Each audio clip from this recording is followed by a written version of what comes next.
On a cold, foggy night in the small town of Windermere, nestled deep within a forest, there lived a man named Arthur. He was known throughout the town as a recluse, spending his days reading old, dusty books and his nights wandering the woods alone. The townsfolk often whispered about him, spinning tales of magic and mystery, but no one truly knew Arthur's secrets. One night, as the fog thickened and the moon hid behind dark clouds, Arthur set out on one of his nightly walks. He walked the familiar path, his footsteps muffled by the damp earth. The only sound was the occasional rustling of leaves, disturbed by the wind. But as he reached the heart of the forest, something caught his eye, a faint, glowing light flickering between the trees. Curious, Arthur followed the light. It led him deeper into the woods, to a place he had never seen before. The trees here were ancient, their gnarled branches twisting like arthritic fingers. The light danced ahead of him, always just out of reach, until it stopped abruptly in front of a massive oak tree. Arthur approached the tree, noticing a small, ornate box nestled among its roots. The box was old, its wood darkened by time, but the intricate carvings on its surface were still visible. Without hesitation, Arthur opened the box. Inside was a single, silver key, cold to the touch and oddly heavy in his hand. As soon as Arthur took the key, the ground beneath him began to tremble. The air grew thick with the scent of damp earth and decaying leaves. The light vanished, leaving him in complete darkness.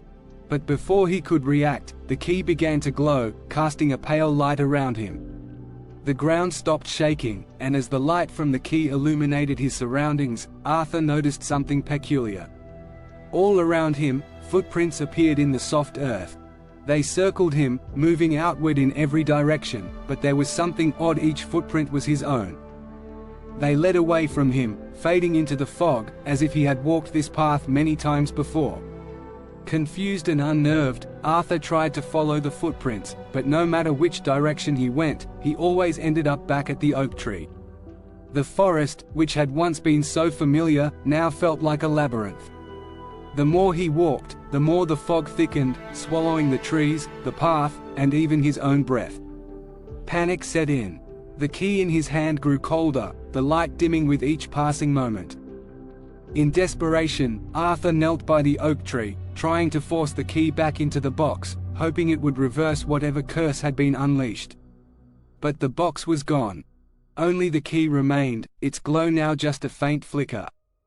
Suddenly, Arthur heard a voice, soft and distant, like a whisper carried on the wind.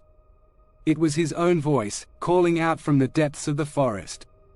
"Help! Help me!" it pleaded. Terrified, Arthur realized the voice was not calling for help, it was warning him.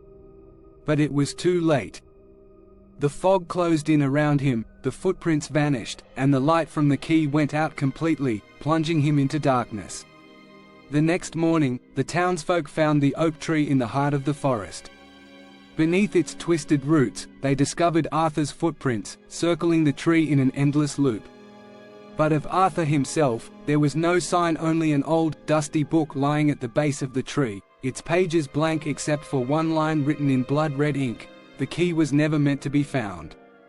And from that day on, no one in Windermere dared to enter the forest after dark, for fear of meeting the same fate as Arthur, whose footsteps still echoed through the woods, forever lost in the fog.